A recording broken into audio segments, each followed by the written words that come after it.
Chitrikala, please.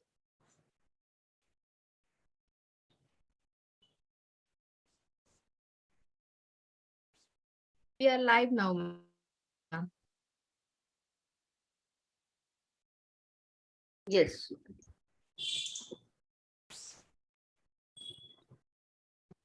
So today we are having this webinar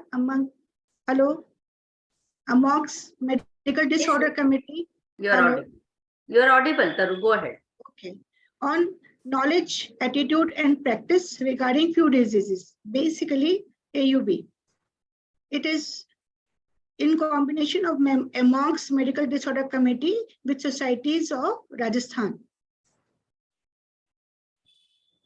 Change karo Chitrikala. Next to next. Next. Yeah, please display. Display.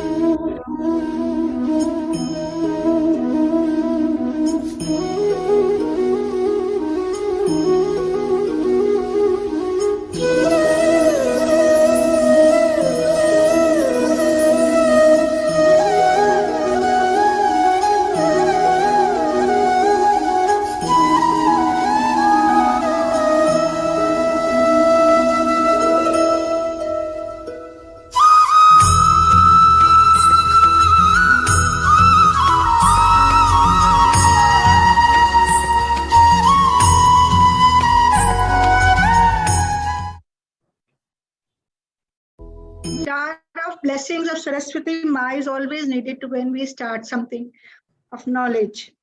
So I invite first Dr. Sneha Bhuyar, Chairman Medical Disorder Committee AMOX. She has 5 national and 2 international awards in her lap.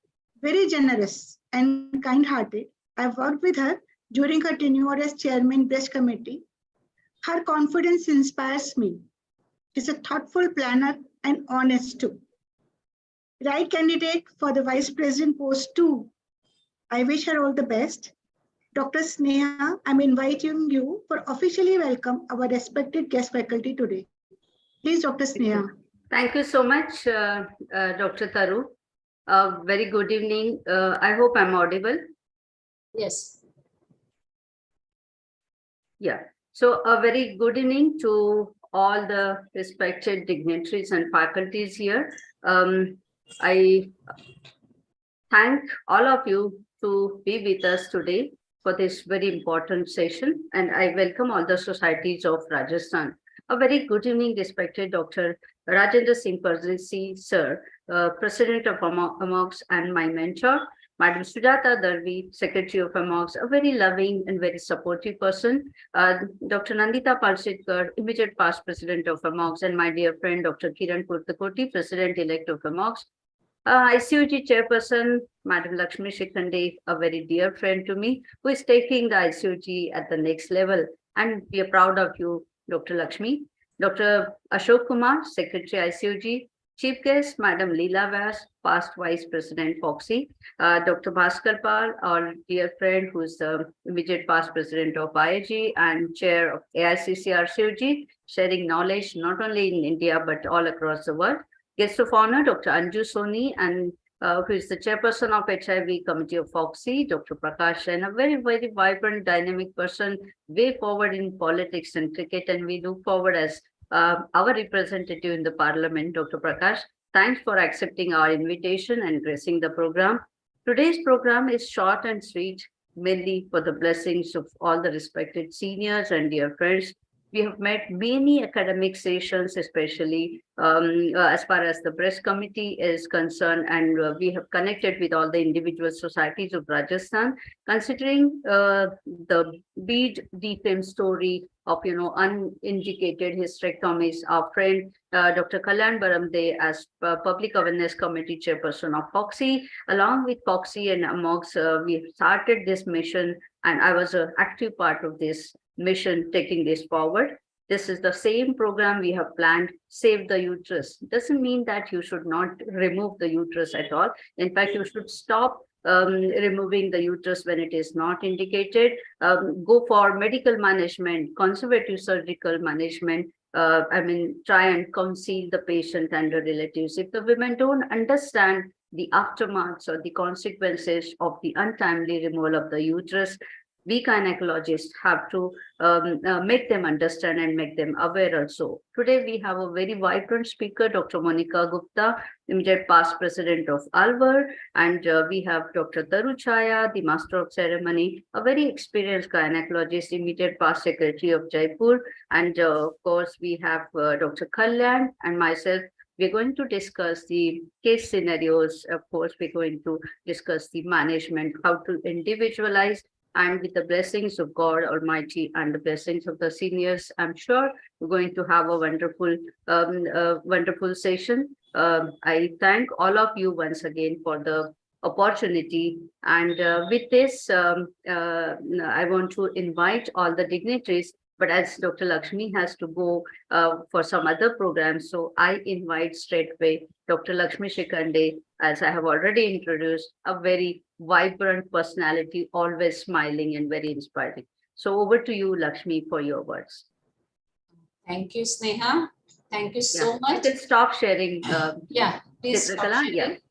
Very good evening, one and all. And I'm so happy to be here with AMOX President, Dr. Rajendra Singh Pardesi, Secretary, Dr. Sujata Dadvi, and today's chief guest, Dr. Leela, Dr. Bhaskar, guest of honor. I can see Dr. Anju Soni and Dr. Prakash Jain, along with all the subject experts, the chairpersons, speakers, moderators.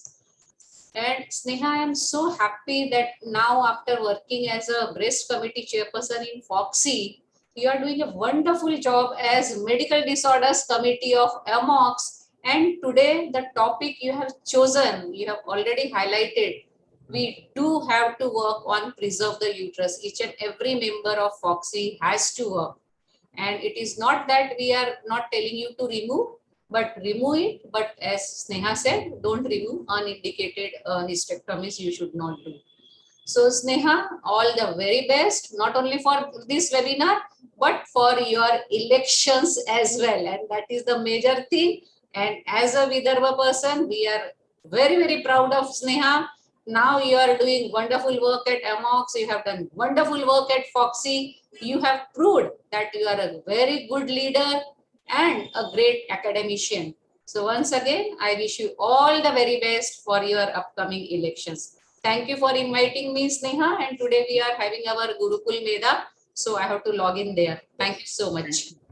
Thank you so much. Thank you, dear Dr. Lakshmi. Thank you. It's a pleasure to work with you as Governing Council member of ICOG. And I'm sure you're going to take the ICOG to the next level. Thank you so much for your blessings and wonderful wishes.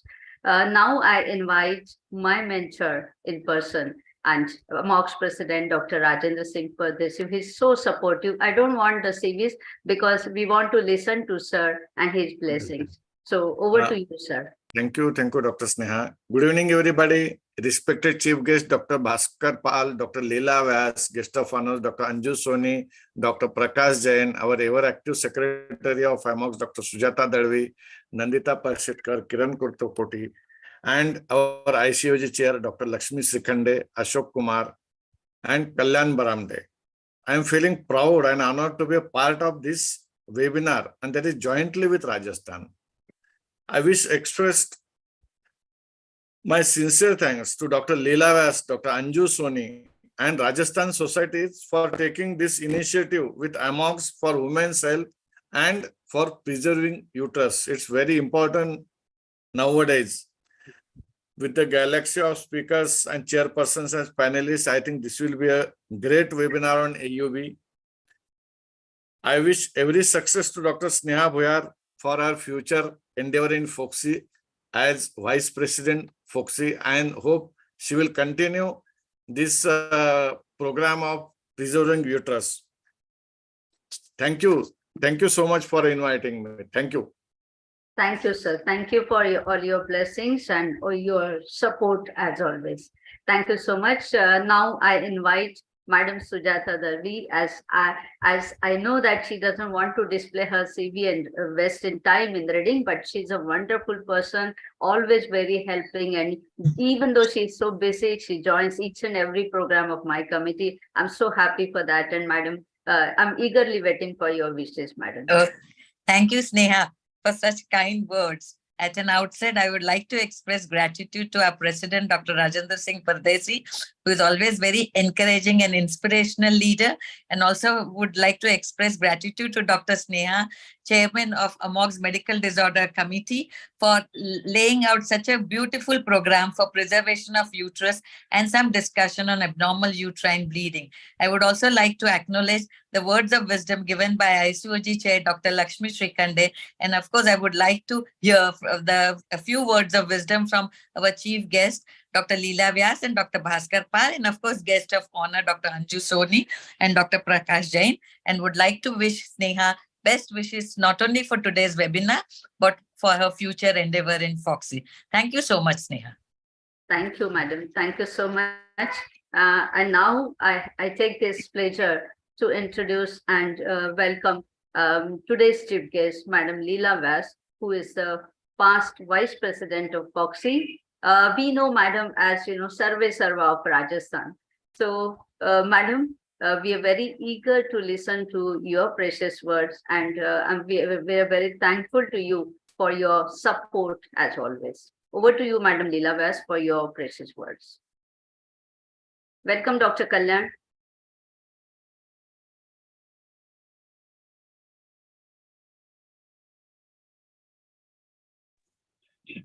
Hello. Am I audible? Yes, Yeah, ma'am. now Re- you are. Really, I'm very sorry. Thoda sa. So, firstly, thank you very much for inviting me, and thank you. I'm seeing that Dr. Pardesi sir is there, Dr. Lakshmi is there, and Dr. Sujata, who all are giving this opportunity and this joint webinar with the MOGs involving the Rajasthan All Society. That for that, thank you very much. And the topics which you have chosen is definitely it's a very practical importance. That's why you are the practice, attitude, and practices. It's what we are doing in this. And to save the uterus, I think nowadays we have to say that it becomes our responsibility to save the uterus. Unnecessary removal of the uterus, what it leads to, the different health problems that we have to think. So all, thank you very much for the amounts for involving the Rajasthan Society. And every time, because of this digital media, we all are all together working. And this association, not only for this Sneha, is not for this election campaign, but I would like to say that we should continue these things. Yes. And really, I know you from that press committee. Before that also, you are all hard worker. And then all persons, Lakshmi rightly said that you are from their place, but I know it. We all are, the whole country is there. So we should not divide that. Idhar ka east ka hai, udhar west ka hai, udhar north hai, idhar hai. If we are going for the election, I think we have to choose a right person. And definitely something is there if you are connected very long with each others, and you know that how they can work, the capability of that candidate. And we always found that you are a very hard worker. So all the best from my side. And all your friends are sitting there. And these webinars should be continued. Yes, not very frequently, but yes, in adequate number. And Rajasthan societies, thank you very much. They always accept these programs, and they do with their all efficiency. So thank you, and thank you to the MOGs. But this is, sir, thank you very much. You always call us, and you just give this respect, this honor. I'm really thankful from my core of the heart. And all the best, Justin.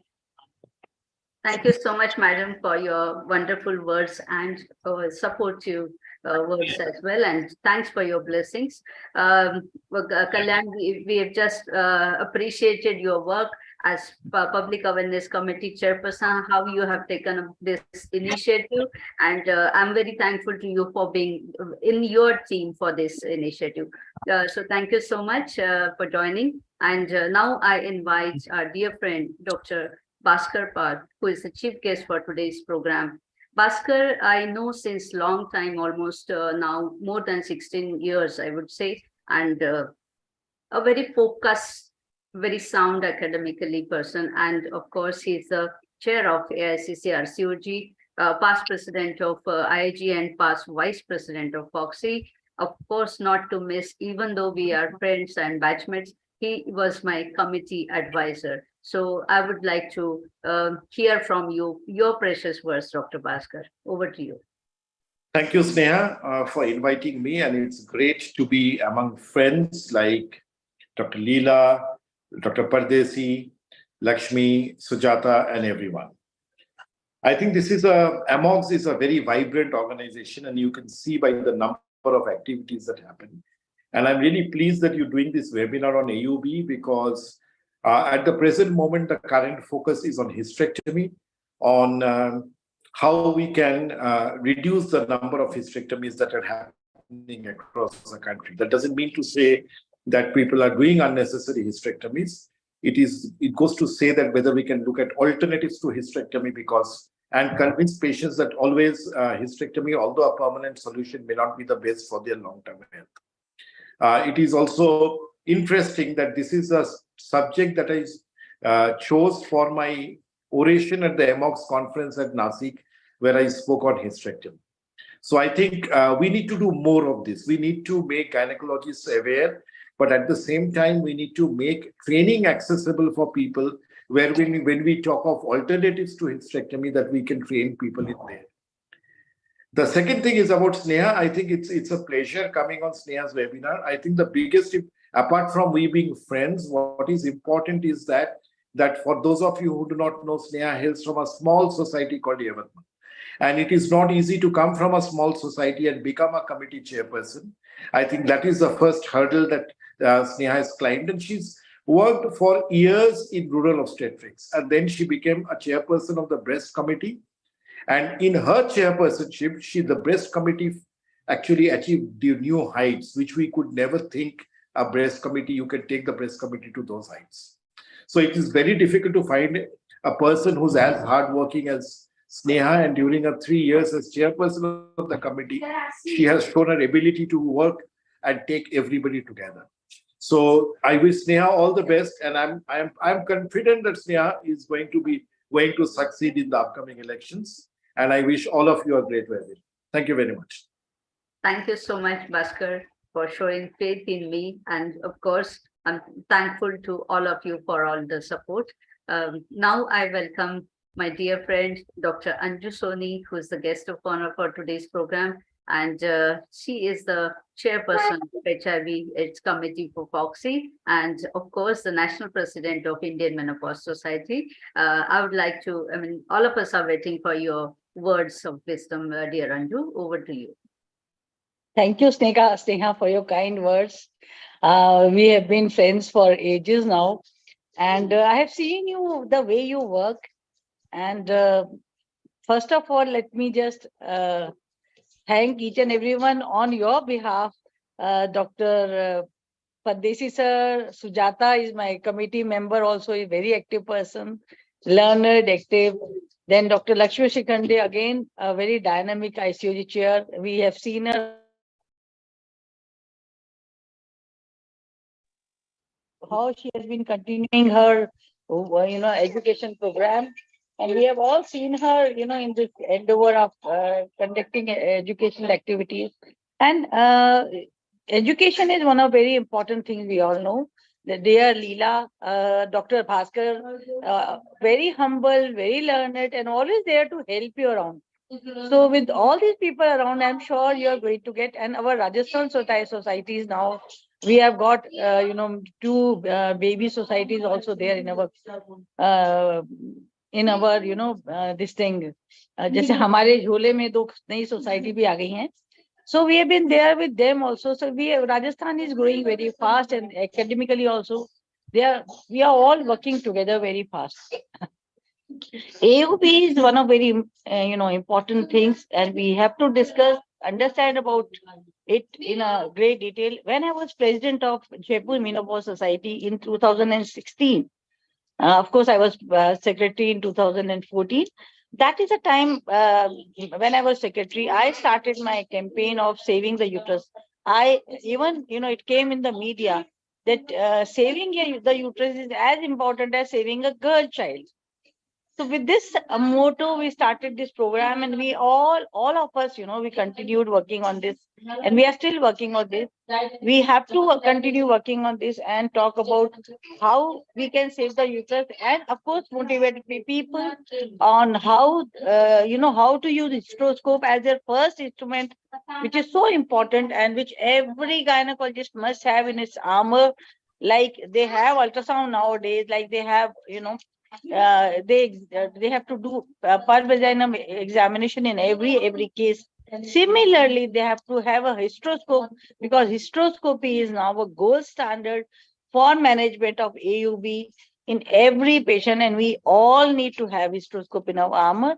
And I'm sure your program today with dear Monica, who is such a lovely person and hardworking person, and all other faculties as panelists, and all other Rajasthan societies will definitely get benefited from this beautiful academic feast which you have created today for each and everyone. I'm sure it will be a great success, and my best wishes are there for you, for your all endeavors for future. Best wishes. Thank you so much. Thank you. Thank you so much, dear Anju. I now thank all the respected dignitaries. Dr. Prakash Jain is busy outside in some work, and he had just conveyed all his best wishes to this program and to me also. Whenever he gets time, he will be joining soon. And with this, I thank all the respected dignitaries, today's chief guest, Dr. Leela Vyas and Dr. Bhaskar Pal, and guest of honor, Dr. Anju Soni and Dr. Prakash Jain. I thank all my AMOG's office bearers, especially Dr. Pardesi sir, Madam Sujata Darvi, and of course, I have already said all the office bearers, and I thank all the senior obstetricians and gynecologists who have joined here, especially Dr. B.S. Jodha sir, Dr. Bajran Rao sir, and of course, there are many other faculties. Dr. Lakshmi has initially talked about. We have Dr. Manju Singh as our panelist, and of course, Dr. Desh Deepak and Dr. Nirmala,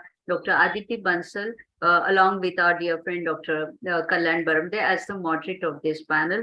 I'm sure this is going to be a great learning. And with this, I thank all of you, and I just take this opportunity to humbly seek your blessings and support for my candidature as Vice President FOGSI West Zone for this upcoming elections. Thank you so much. And with this, I hand over to you, dear Dr. Taruchaya, for the further proceedings. Thank you so much. Thank you, Dr. Sneha. Chandrakala, please share the screen. So we start our session today. Knowledge, attitude, and practices. Ultimately, it leads to our competence. Next slide. The way tree is growing, it's a brain should be full of knowledge. Knowledge means what we know. Next. This is attitude. Something is wrong. What are you doing? See, I'm considering the problem in a different angle. This is attitude. Then next. Next. So now we go to practices. So if we start our session 1 with this topic of AUB. Over to Dr. Monica. Dr. Monica is past president of Alwar Society, editor of FOGSI newsletter Alwar, and very active in public awareness program. Kind-hearted and helping nature. Please proceed and share your screen. Dr. Monica, आप unshare करो Chitralekha, please unshare. Thank you, Taru Didi. Thank you for the kind words. You are always supporting and helping persons to me.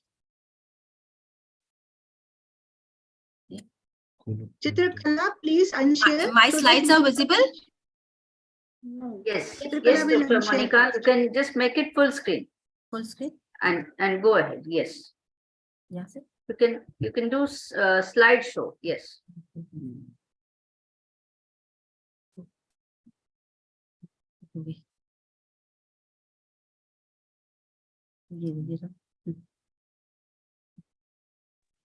Is Now it? it's full screen. Yeah, yeah, yeah. Yes, ma'am. Yes, ma'am. Good. Thank you. Thank you, Sneha Madam, Amox team, Pardesi sir, Madam, Lakshmi Shikhande Madam, and all Taru Chhaya Didi for giving me this opportunity to speak on such an important topic. I'm just giving a short introduction on what is AUB. As we all know, when we were students, there were so many terms were there. Menorrhagia, menometrorrhagia, polymenorrhea, metrorrhagia, and so on. But now a term that is heavy menstrual bleeding has come up. It includes everything. When the bleeding in a period is more than 80 ml, it is considered to be heavy menstrual bleeding. But can we assess that it is more than 80 ml? So when excessive menstrual blood loss, it interferes with the woman's physical, emotional, social, and material quality of life, and which can occur alone or in combination with other symptoms. It is termed as heavy menstrual bleeding. Means whatever the bleeding is called affecting the quality of life of the patient is heavy menstrual bleeding. We all know what are the causes. They are PAM, means structural abnormalities, and COIN is non-structural abnormalities. PAM include polyp, adenomyosis, leiomyoma, malignancy, and hyperplasia. It makes PALM, PAM, and COIN is coagulopathy, ovulatory dysfunction, endometrial, iatrogenic, and not yet classified. That is COEIN, COIN. So, whenever we see any patient of heavy menstrual bleeding, we have to classify them accordingly. As we all know, it is a concern for all the ages, starting from menarche to menopause. Each and every patient can suffer from heavy menstrual bleeding, even when she is adolescent, in the reproductive period, or in the perimenopausal period. In adolescence, mainly the menstrual problems are because of anovulation, as the same is with the reproductive age group.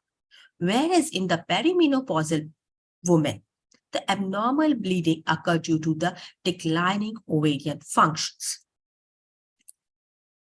What are the key factors about heavy menstrual bleeding?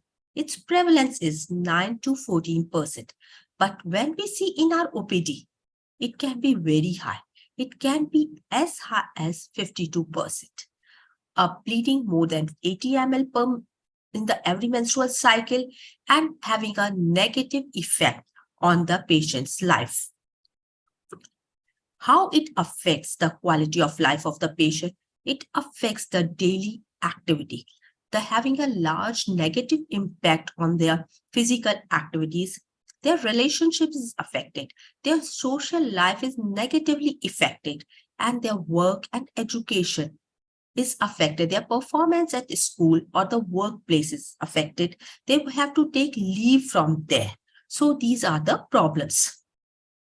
And it's very surprising to know that there is a large gap in awareness and understanding of heavy menstrual bleeding. 59% of the patient feel it is a normal part of menstruation. Means they feel from the menarche, I'm having such long periods, heavy bleeding. This is normal of periods. My mother used to have the same periods, so I will have the same one. So it's not a problem for me. They never discuss their problem with their doctor because they don't feel like they are embarrassed of talking about their periods. And many, 41% feel that there's no treatment available. Whatever is our cycle, it will go on. It is up to us. It is God-given and nothing can be done. And why the patient doesn't assess to the doctors? Because they feel it is normal and so there's no need of seeing a doctor. Some feel that nothing can be done. There's no treatment about it. And some feel embarrassed. So in around 30% of the patient wait for 1 year before taking the medical advice. So we have to counsel them. We have to make assurance key treatment is available and it is going to affect your quality of life. So you have to take treatment and you will improve a lot. Now, what is the diagnostic checklist when we come across a patient of heavy menstrual bleeding? First, we have to establish that patient is really having a heavy menstrual bleeding problem. Then we should take proper history and conduct a good physical examination. Then we make a provisional diagnosis, whether it is a structural or non-structural cause, that is it comes under the category of palm or in the coin. And then we have to do further investigate and find out a definite diagnosis. In history taking, we should ask about the bleeding patterns, how long their periods last. If they are regular, irregular, coming at the what interval, what is the time of bleeding, how much they bleed, how much pad are soaked per day, is there any passing of clots? These all are very important. We have to ask about signs and symptoms of anemia because of heavy menstrual bleeding, patient will have anemia. Sexual and reproductive histories should be asked. Repeated birth and abortions can lead to heavy menstrual bleeding and anemia problem.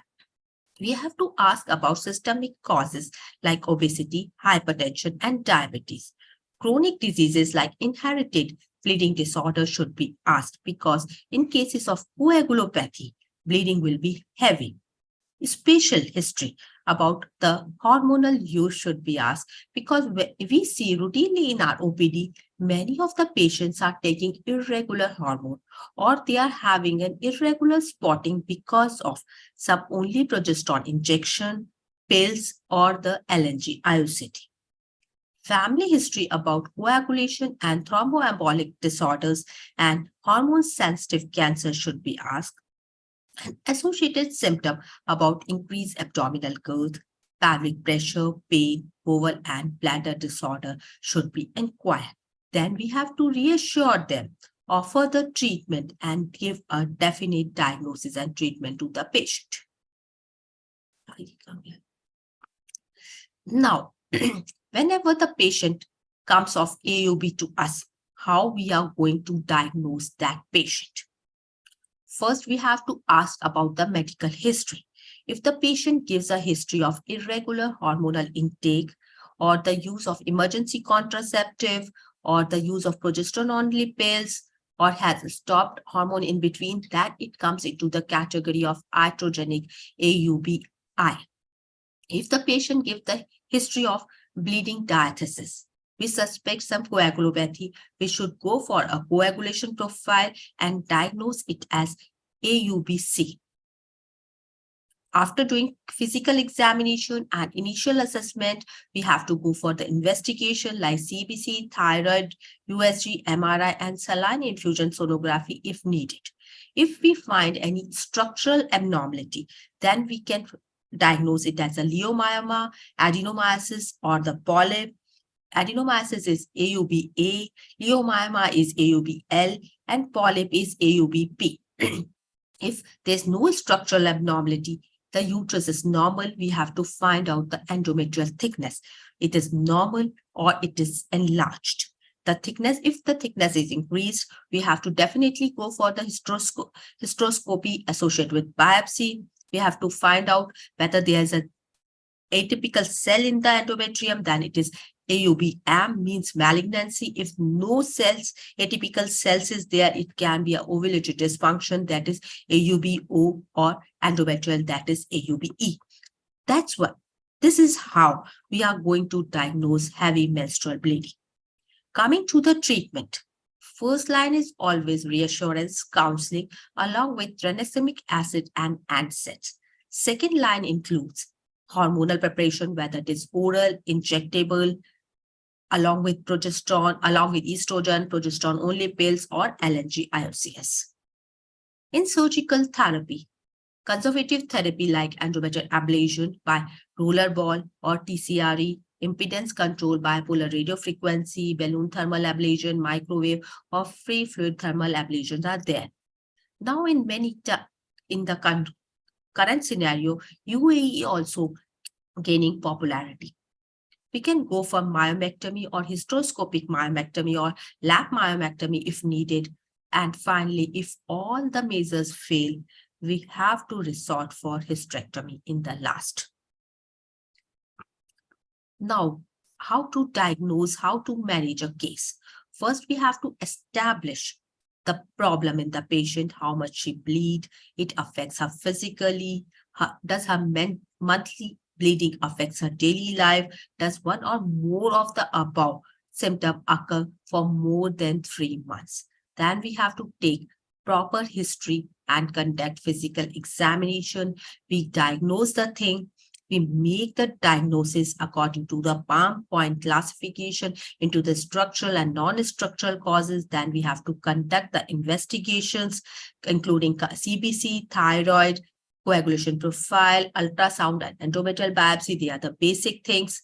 By that, we can make our treatment. Accordingly, we have to do a medical or surgical management. We have to always treat the anemia and treat the cause, what is leading to AUB.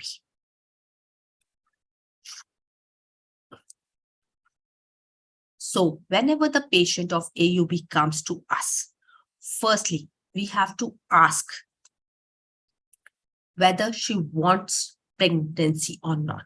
She's trying to conceive. If yes, only tranexamic acid and NSAIDs are used, and we can do ovulation induction and fertility management for these patients. If the patient is not willing for the conception right now, we have to find out the cause and treat accordingly. If patient wants, we have to give her choice whether what type of therapy she wants. There are so many hormonal preparation. She can go for the LNG-IUS or oral pills or the injectables. These all are doing very good. And if needed, conservative surgeries can be done.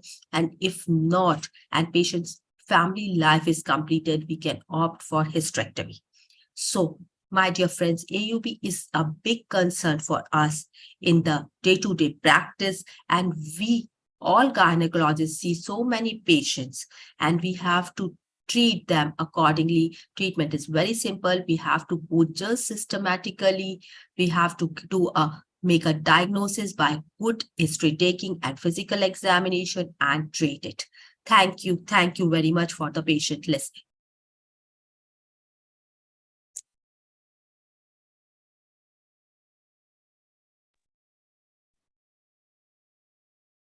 Yes, do we have Taru here? Excellent talk, dear Dr. Monica, and wonderful insights into the subject. Definitely, you have given a very good message that establish first whether she really has abnormal uterine bleeding or heavy menstrual bleeding. Then you make a diagnosis, and then you start evaluating right from history, clinical examination, and then you subject her to for investigations, maybe the hematological investigations, the hormonal profile, and the imaging techniques.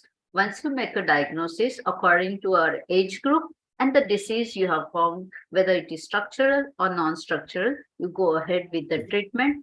Initially, medical as far as possible, if not, conservative surgical, and if she doesn't respond to all this, then to surgical.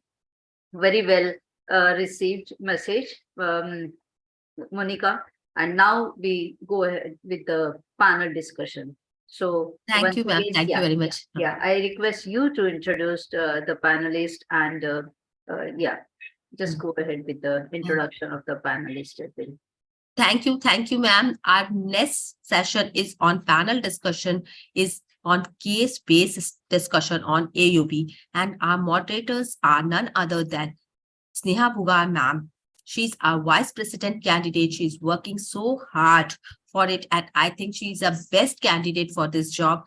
And second, our co-moderator is Dr. Kalyan Bagpate. Next slide, please. Baramade. Yeah.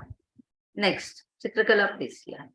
He's a secretary IAGE Chairperson Infertility Committee AMOGS, Executive Member Maharashtra ISAR, Past President PSC Committee FOXY, and Past President Latur OBGY Gynae Society. Welcome, sir. Thank you. Our extreme panelists are Dr. Manju Singh from Bharatpur. She's a director and consultant and senior gynecologist from the Bharatpur. Next slide, please.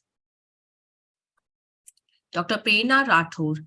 She is a senior gynecologist working at Mahavir Hospital and Maternity Center, Private Limited, Hanumangarh. She has graduated from SP Medical College, Bikaner. Post-graduation, she had education achievement are government services at different places from 84 to 2001. And now she's a secretary IMA branch. Aditi Bansal, she's a secretary of Jaipur OBGY Gynae Society, fellow in fetal medicine, ultrasound and OBGY, so many things. Her achievement are so many achievements. She's a master trainer in the emergency obstetric care, PPH, IUCD services, comprehensive abortion care, and she's a certified trainer of obstetric ultrasound. Next. Dr. Bajrang Lal, sir, he's a professor and head of Department of Government Medical College, Sikar, and he's a principal medical officer and guardian, Arsida Sikar, and he's a renowned laparoscopic surgeon from there. Next slide, please. Our dear Jodha sir, who is always there with us, helping us. He's from Jodhpur and he needs no introduction. He's a Marwar Achiever Award winner and secretary of Jodhpur OBGY Society, trained in ultrasound, ART, and fetal medicine, doing gynae endoscopic surgery. Dr. Sunita Chaudhary is from Sri Ganganagar Gynae Society, working in government sector from 21 years. Next. Our Dr. Desh Deepak sir, he's a director, Rajdeep Fertility Hospital and Research Center. He was an organizer, main organizing person behind the wonderful West Zone Yuva Foxy at Ranthambore. He has organized many state conferences also. He's a pioneer in advanced endoscopy in Kota.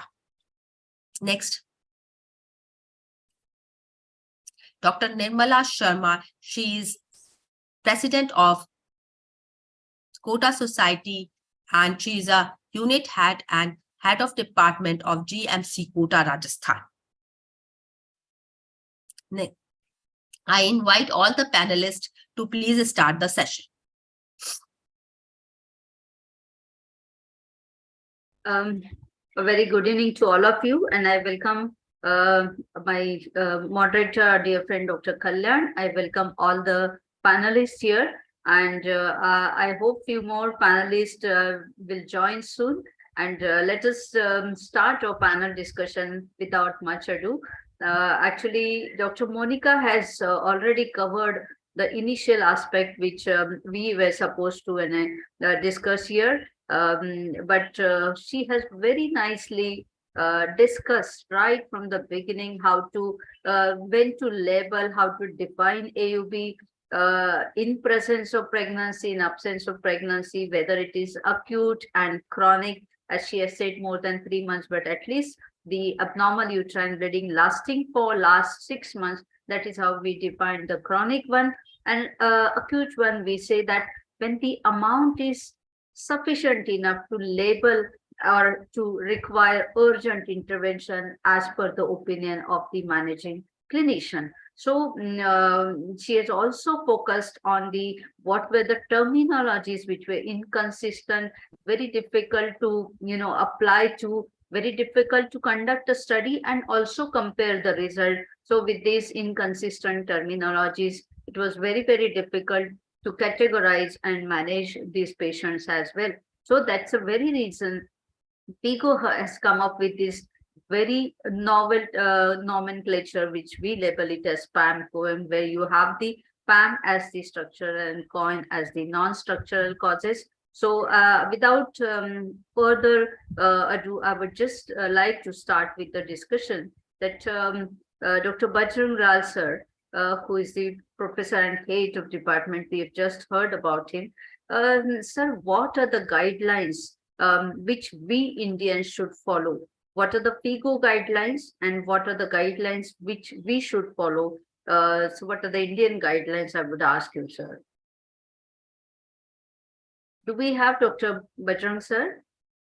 He left because of emergency. Okay, okay. So I think Jodha sir will be the best person to take up this question. So how do we go ahead with the basic management of this AUB? As initially, this has been taken by Dr. Monica that Yes. we are considering the FIGO classification. I'm audible? Yes, yes. Yeah. So the FIGO classification, which has been accepted by all, and we feel that it is a very useful classification to have at least all the sorts of problems which of heavy menstrual bleeding which can be included in this, and making these diagnosis very simple and comparable, reproducible for all of the learners and practicing gynecologists, that this may be the cause, and these are the investigations which we have to follow and to reach the diagnosis, and how to proceed for management, especially to initiate these initially with these problems. So guidelines by FIGO is good, and maybe other guidelines which are taking care of all these problems. I'm not sure of it, that probably FOXI has also put these, including all.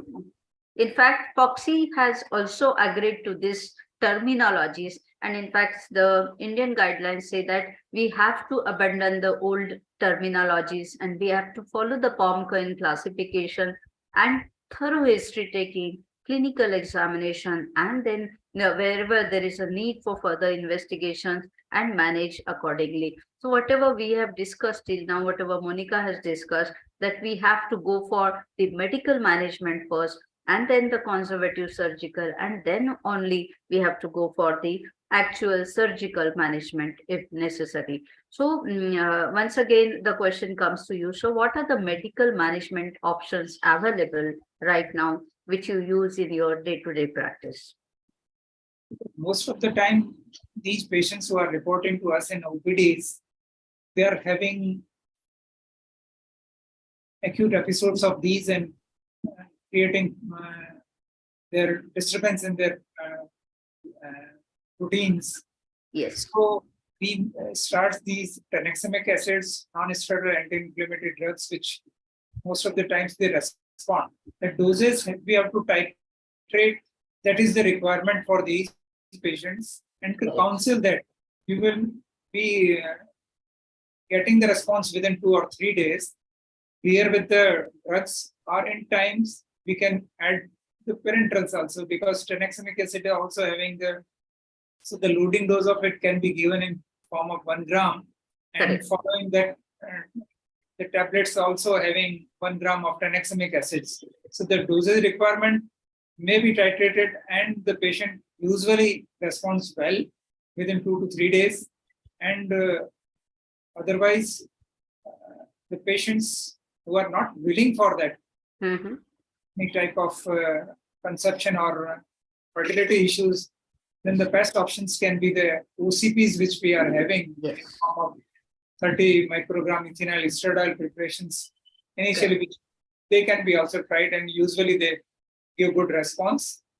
Till unless if the patients are nearing their perimenopausal or that particular age group, then we avoid hormonal preparation initially. Correct. Get the response of any type of histopathology first, and then to proceed. Yes. And, by the time we can add our investigations tools in form of either sonography or transvaginal scans, which will help in reaching to the diagnosis, and accordingly we can treat that. These are the any no structural problems that we can. Yes, very nicely discussed, sir. Great experience you have already to share. So definitely to stop the acute episode of bleeding, to see that she doesn't bleed again, to avoid the recurrence, to treat the basic cause, as you have already said, and that will depend upon the age group of the patient, and of course, correction of anemia that is at the baseline. You have very well talked about the mefenamic acid, that is the antifibrinolytic agents and the prostaglandin synthetase inhibitors. Initially, with this drug, it should stop, but if at all it doesn't respond or the bleeding episodes recur, then you have to add the hormonal preparations, as you have already discussed, progesterones. If not, maybe the estrogen and progesterone combinations wherever contraception is also desired. And nowadays we have this newer progesterone, the Dynogest. Of course, in very difficult cases, you have GnRH analogs and SCRMs also. So do we have Dr. Sunita Chaudhary here?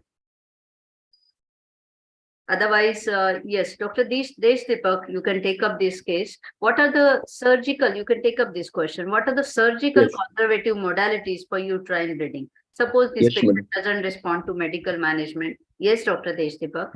Am I audible, madam? Yes, yes, sure. Okay. You are clear. First, we have to map the, diagnose the cause of the bleeding.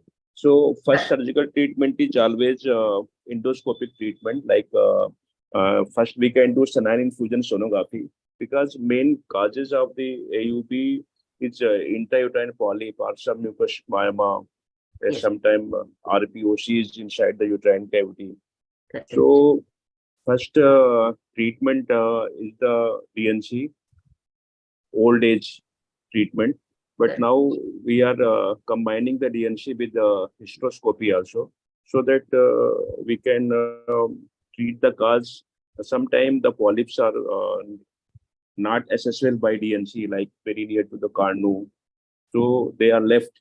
So always combine the hysteroscopy to diagnose the intrauterine cause of the AUB. And before planning any endoscopic treatment, proper mapping of the lesion is very important with 3D sonography. And if need arises for diagnosis between the myoma and adenomyoma, we can plan MRI also. So after hysteroscopy, suppose there is polyp, we can dissect the polyp, and sometimes in hyperplastic endometrium, we can plan TCRE also. Yes. So you're very right that if it is not responding to medical management, definitely your investigation also will differ according to the age. But if it is reproductive age group bleeding, definitely would like to go for urine pregnancy test and also ultrasonography. See that it is not the retained products of conception. Same is true for even the adolescent menorrhagia. So even though she is an adolescent unmarried, the first thing you have to rule out in cases of heavy menstrual bleeding is the pregnancy, and that's how you have to investigate. Preferably there, if there is no question of pregnancy or possibility of pregnancy, you may have to just go for medical management. But yes, if there is a possibility of pregnancy, you may have to go for evacuation, and these are the options for the perimenopausal age group. So what are the newer drugs in the management of AUB as such? In the AUB, at present, Dynogest and even Marina, we are frequently using in our setup. And this Orbiloxifene and selective progesterone receptor modulators like ulipristal and the mifepristol, these are also the drugs. So we don't have Madam Nirmala Sharma here, so I think we would straightway go to the evaluation, as Dr. Monica has very nicely said that we have to first establish the diagnosis. So how do you evaluate, how do you confirm this lady has excessive bleeding? What are the questions you will ask, and what are the findings you will, objective findings to establish the diagnosis of excessive bleeding? This question is to me, madam. What are the questions we should ask the patient? First, sometimes the girl and the parents, they're very anxious. They will tell you, no, she's bleeding a lot. but sometimes she's not bleeding. So how do you confirm that First she's is really bleeding? that we should ask any history of passing the clots and how many pads she's using. So, and one thing is very important, do CBC. Suppose she is anemic and there is a history of passing clots. Correct. So, it means that she is having menorrhagia, excessive bleeding. So, proper history taking is very important, and duration, flow, and Yes. So frequency is naturally, another. whatever you are saying, just in a scientific words, I would just say that you have to really ask whether she's truly bleeding a lot, how many pads she's changing, whether the pads are completely soaked, and how whether she's passing large clots, and whether she's really feeling giddy, weak, and whether she has low hemoglobin levels. And that's how we have this laboratory testing, which Dr. Monica has already covered. And that's a very reason I think we should go straight away to the case discussion now. So we have this first case, a 17-year-old Dr. Manju Singh. Do we have Dr. Manju here? I could see her. So Dr. Jodha sir, Dr. Manju Singh, and anybody else as panelists? Monica? Do we have only 2 panelists? I could see actually Dr. Manju Singh here, but then I don't see her now, I think. So this is a case, a 17-year-old adolescent girl who is complaining of excessive bleeding during menses since last 6 months. When you examine her, you find that clinically there are not much of abnormalities, no excessive hairiness, obesity, etc. The thyroid functions done are also normal. Hemoglobin is 8.1 gram %. Her ultrasound is showing endometrial hyperplasia. She has no organic disease as such. So what things would you like to ask in her history, and how do you examine? What things in the general examination you would like to ask or you would like to see? So Jodha sir, I think we have to come to you again. Yeah. So the patient who is younger in this age group, you have to take a good history, taking a good confidence rapport with the particular that what are the amount which she is losing day by day. Definitely her investigation showing 8.1 hemoglobin, which may be a nutritional anemia. Sometimes may be worsening because of any episode of heavy bleeding and making her to come to doctor.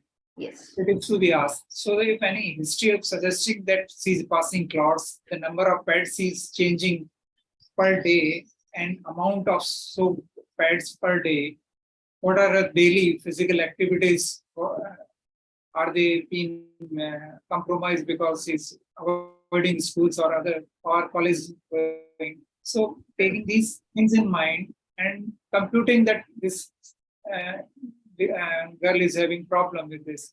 Yes. And simultaneously, examination part will also tell you that she's obese and showing other signs of, then that will help us to reach, because this endometrial hyperplasia, which has been seen in most of these patients who are obese patients with endometrial hyperplasia because of unopposed estrogens, the irregularity of cycles having 3 to 4 months and then coming for 10 to 15 days continuously and making her anemic and compromising her all the problems. Yes. And few of these patients may be taking irregular type of drugs or other preparations for emergency contraceptives, especially. Emergency contraceptives, yes. And taking it irregularly, not as according to. Yeah. And any type of history which is suggestive that their family history or any episode of epistaxis simultaneously they are having, or any on examination if we are finding any ecchymotic spots in that. Correct. So that will tell to reach to diagnosis that yes. These are the tests which we want to have in this particular girl to reach to the diagnosis that can be the possible near diagnosis. We support this. Yes, very well discussed all the possible causes, sir. clinically how you can derive from the history itself and the clinical examination. So menses which are lasting for more than 7 days and the quantitative blood loss which you estimate is more than 80 ml. That is how you have to label. One more is that PBAC score, if at all you can do that. That is quite theoretical, but yes, if it is more than 100, then she's having the excessive blood loss or heavy menstrual bleeding. And of course, maybe changing 2 to 3 pads over 1 hour, and that persists for 2 to 3 hours. Maybe she has to use the double protection, or she feels that she's stained. So all this soaking of clothes, and so sometimes out of concern, even though this is how the PBAC score is there, and this is this is there in the, you can also refer to. So we have this adolescent girl who is having heavy menstrual bleeding, and you have all those, etiological factors. So for this girl, what is the likely diagnosis and treatment plan? I think Dr. Deshdeepak, you can take up this question. Adolescent menorrhagia or puberty menorrhagia, what is the likely diagnosis and treatment plan for this patient? In this patient is narrated by V.S. Jodha sir, because she is having hyperplastic endometrium also. So we should give progesterone in such type of the cases. Correct. Normally, I'm using long control release progesterone with Trenexa, combination of the Trenexa also. And we should always explain the patient, don't forget to take the hormonal preparation.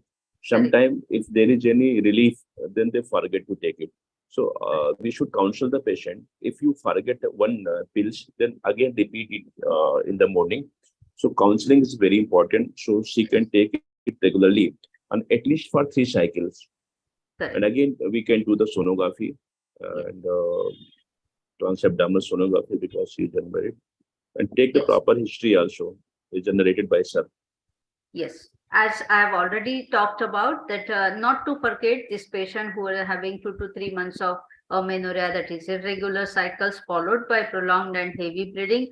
Though we are quite sure that this is because of the hormonal imbalance, maybe the polycystic ovarian syndrome, but not to forget about the possibility of sexual activity and possibility of pregnancy. So just because the thyroid functions are normal and rest everything is normal, we should not forget the possibility of pregnancy. And very well discussed, Dr. Deshdeepak. So we know that she doesn't have any other problem. She doesn't have pregnancy related bleeding, and she just has this hormonal imbalance. So you have talked about the detailed history, the clinical examination, blood investigations, and ultrasonography. These are the 4 basic logical steps which all of us are doing. And especially here, the hormonal assay to rule out polycystic ovarian syndrome, urine pregnancy test, and ultrasound, as I've already said, these are the basic cost-effective investigation, and these require little technical skill, which actually you can manage this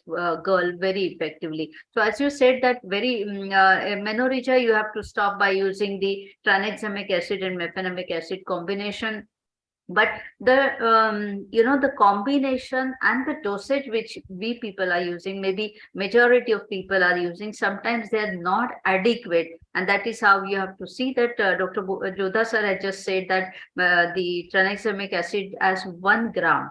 That is the dose. So at least 500 milligram, 2 tablets 3 times a day. That should be the dosage if the bleeding is very heavy. And that is how you should try and stop this acute episode. Because she's having endometrial hyperplasia, you have to give progesterone. You have very well discussed the reason also. So to avoid the recurrence or repetition of the episodes in the next cycle also. So maybe you have to give this for repeatedly for 3 cycles. Pelvic ultrasound is otherwise not required in the initial investigation if it is purely adolescent menorrhagia. So that is what the message is, that even if you are suspecting polycystic ovarian syndrome and you don't have any other history of sexual activity, pregnancy test is negative. So there's no need for having the ultrasonography. And what does the new guidelines say about PCOD? Whether for the diagnosis of PCOD, whether you need ultrasound? No.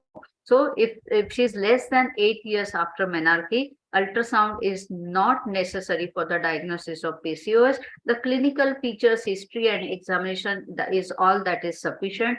But if she is more than 8 years post-menarchal, then of course you have to go for ultrasound, have the typical polycystic ovarian syndrome and the polycystic ovarian morphology, and of course you have the increased ovarian volume and more than 20 the follicular number. This is how you have to evaluate that. If the patient is unstable, you have to rapidly investigate and manage this patient. If she is not stable, you give her blood and blood transfusion. If she is in shock, you treat, and then you go ahead for knowing the basic cause and treat the basic cause. But if she's stable, you have enough time to go for just a hormonal management. Now, I would just ask you whether you need to, anytime, Juda sir, anytime have you ever encountered such a patient that in an unmarried girl, you need to go for D&C? Hello? DNC. Yeah. Anytime, whether unmarried girl, whether there was such a severe bleeding episode that anytime you required surgical therapy. Sometimes this may be required because these patients, if we have excluded all the things like pregnancy, we have to do DNC otherwise, because these are the retained products which has to be removed. Yes. Yes. Whatever maybe the means, either hysteroscopy guided or otherwise, or sometimes these patients may be having some polyp formations which may be protruding through Yes. the cervical canal, and they are presenting with Yes. sonography is done well. So these are the few indications where the presence of any structural anomaly which is being seen. Otherwise, if the non-structural causes, most of these patients will be responding well. Yes. And or even leiomyomas of subserous varieties or intramural, or they will be responding. But the condition of the intrauterine polyps and fibroid polyps, which may be needing these. Correct. So if you have some structural causes and she is not responding to your medical management, sometimes she may just have some bleeding disorders and she is bleeding heavily. So you're giving her the treatment, but still it is not stopping. So sometimes balloon tamponade also may be required in these cases. So that is what I just in short summarize this case, that for this girl, especially if you do not have any reasons, then the treatment is very simple. Hemoglobin is 8. It is not very severe anemia. So just to stop the bleeding, mefenamic acid, tranexamic acid. To maintain the endometrium, you give norethistron acetate for the whole of the cycle.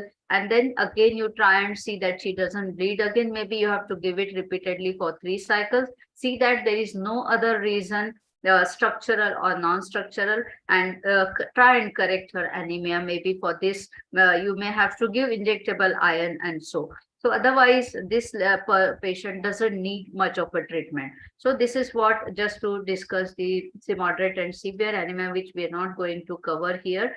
But definitely we have to see in some patients, I have been using diosmin. So whether you have any experience of using this drug, sir?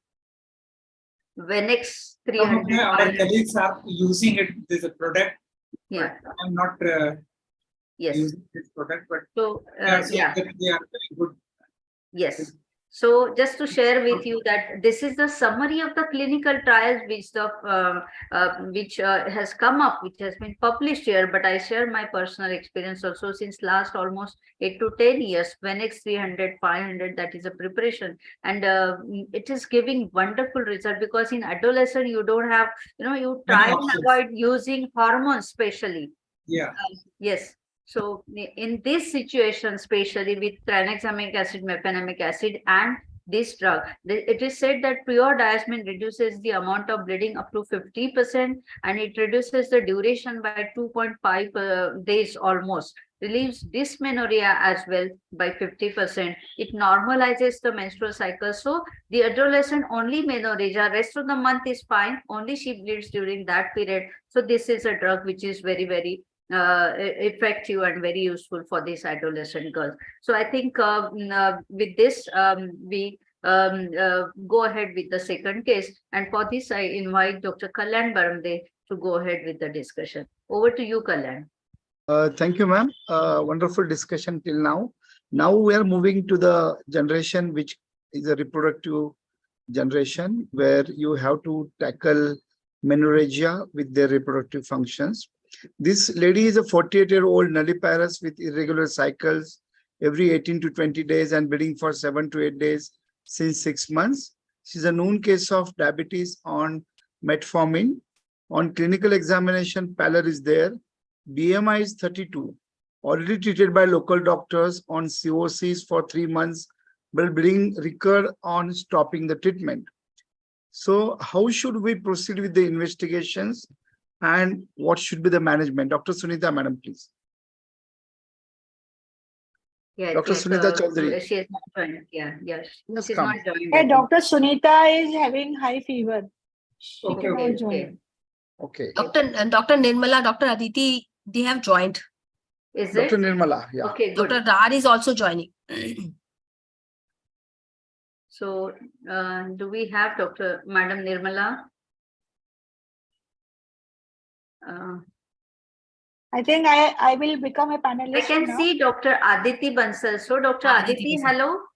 Hello, Dr. Aditi. Can you please respond? We can discuss this case. Monica, if you can just make them put on their video and audio. Or Dr. Taru, you can start with them. See, in this case, the patient is perimenopausal. She is already 48 years and she is diabetic also. So we have to Right. investigate properly ki whether she is on metformin, still she is controlled on her sugar levels or not, because diabetes, as if it is not controlled, then hormonal disturbance will continue to have in perimenopausal phase.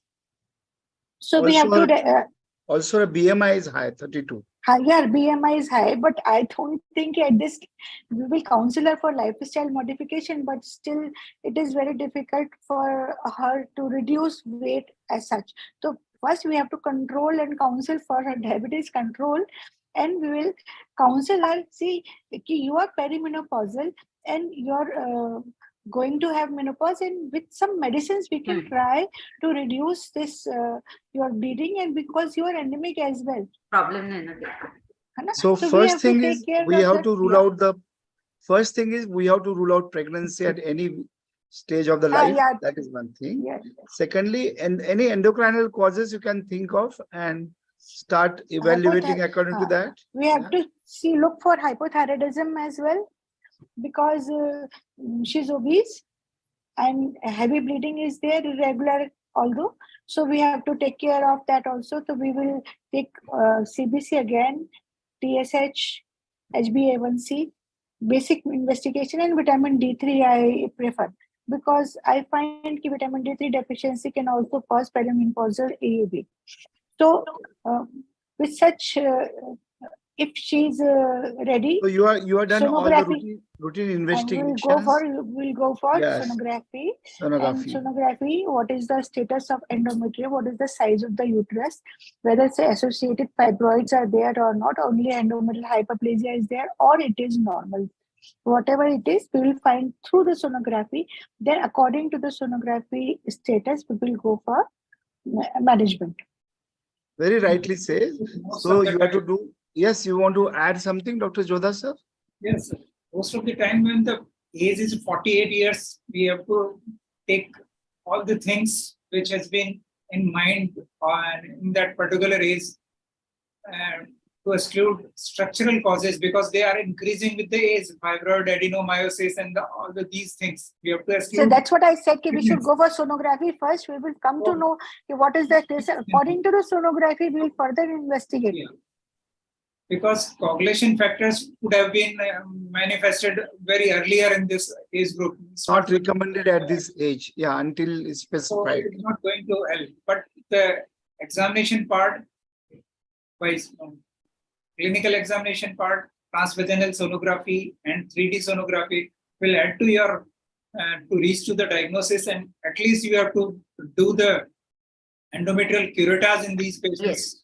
which may be hysteroscopic guided, which will help you to take the samples and see for it. And accordingly, you can. Jodha sir, especially I would say diabetes mellitus and perimenopausal AUB. Do we have some correlation? The higher possibility of endometrial Rectal carcinoma is there.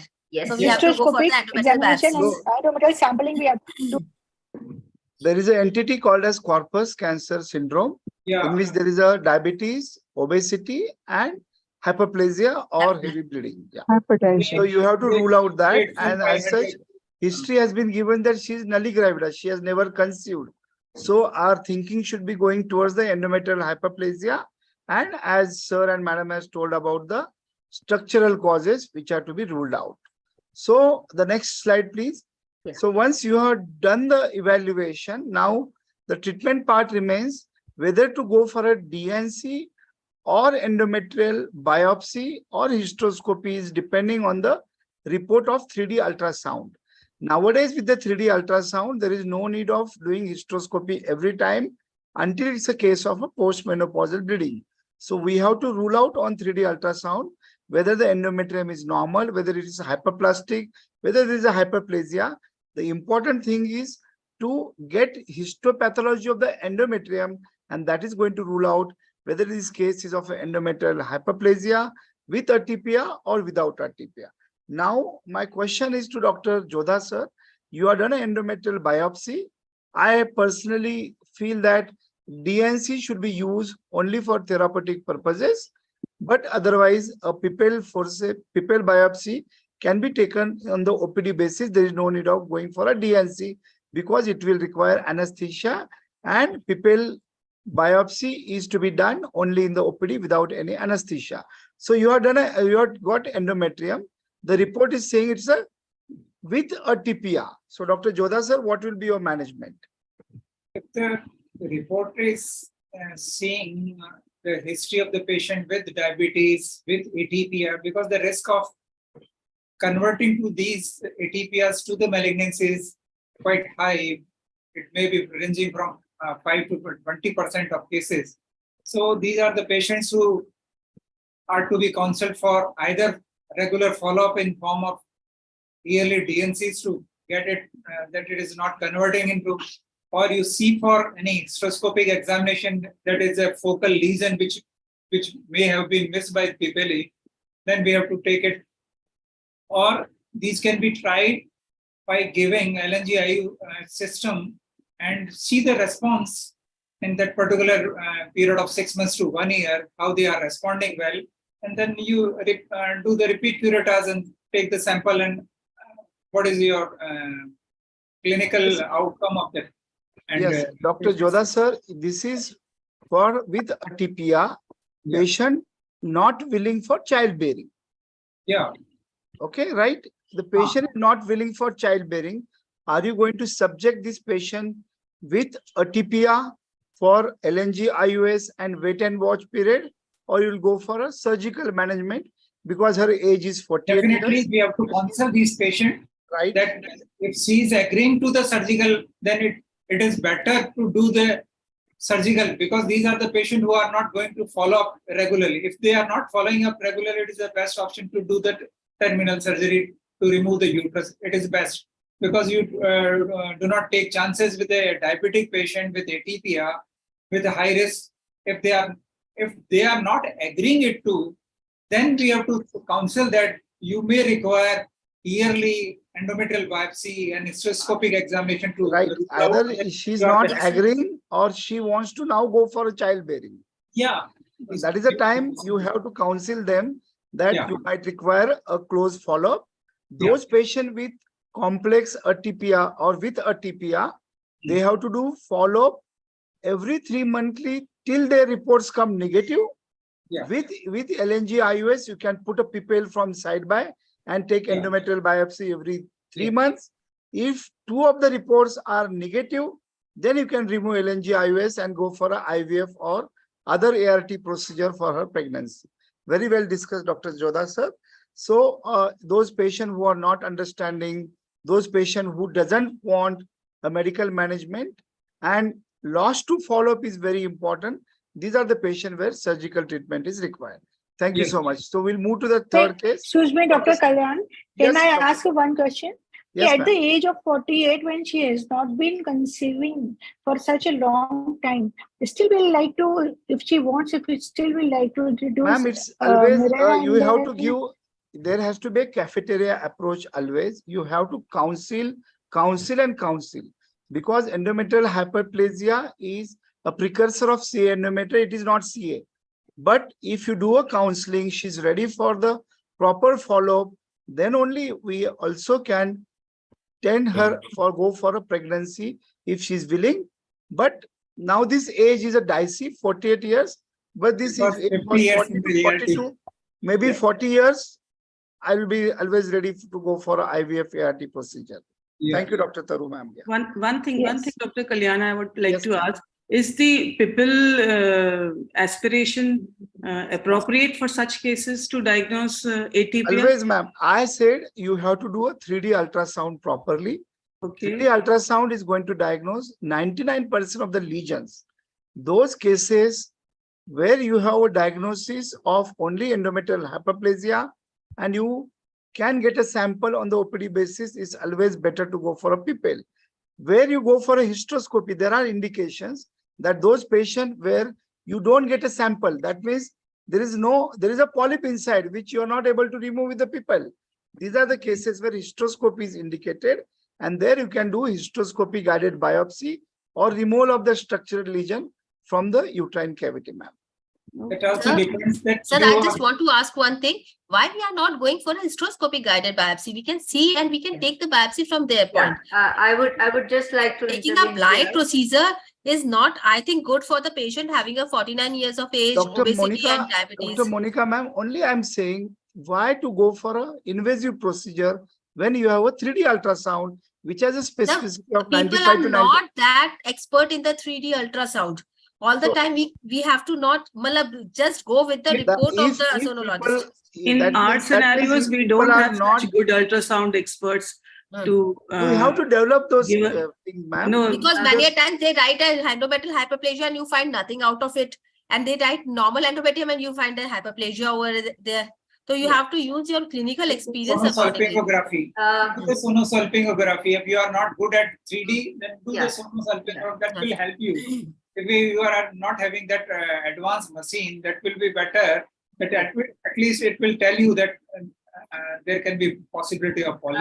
I would You draw are your attention. sonosalpingography would Yeah, be For helpful the only polyp. in It will be intracavitary helpful lesions to you or, in an intracavitary lesion. yes. And in then- Sonosalpingography is only for diagnosis of polyp, Yes, Polyps. intrauterine adhesions, and fibroid that subbuccal is an fibroid. intracavitary lesion. So Yes. those Yes. setup, what Dr. Jodha is saying, where the setups, where 3D ultrasound is not available, then that is right. You can use other options, but whenever 3D ultrasound is available, go for it.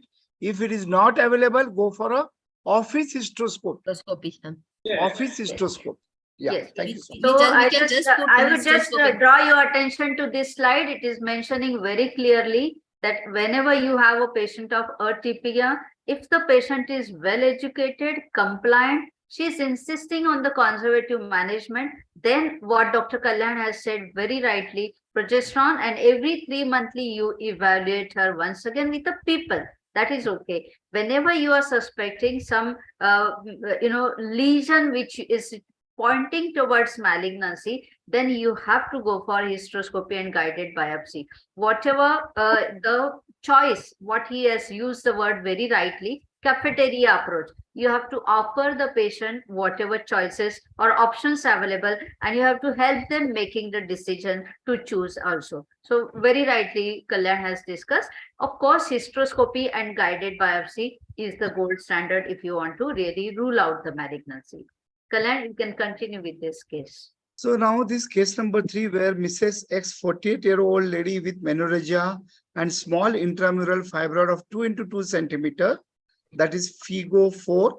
with mitral valve prolapse and mitral regurgitation with atrial fibrillation on tablet warfarin and enalapril with heavy bleeding with soakage of 4 to 5 pads per day since 10 to 15 days. Now, this is a high-risk patient. What could be the possible causes of bleeding? Before going to management, we'll discuss why she's bleeding. Dr. Deshdeepak, you are there? Yes, sir. She is taking coagulant. So that may be the cause of the bleeding because intramural fibroid is very small and it's not covering the cavity. So it may not be the cause for the AUB. And she's having some cardiac problem also. So in this case, we can plan the balloon therapy. So the causes which are rightly said by Deshdeepak sir is she's on warfarin, which is itself an anticoagulant. So she has a more tendency of bleeding. There can be intramural fibroids because of the hyperestrogenic status, or some fibroid which may be indenting into the cavity can cause this, or prolonged annulation, or even other causes like pre-malignancy or malignant condition has to be ruled out. So what is the investigation for this patient and how you are going to manage this patient? We have Dr. Nirmala Sharma also. Madam has joined. So, Khaled, you can ask Madam. Dr. Nirmala, ma'am. Good evening, everybody.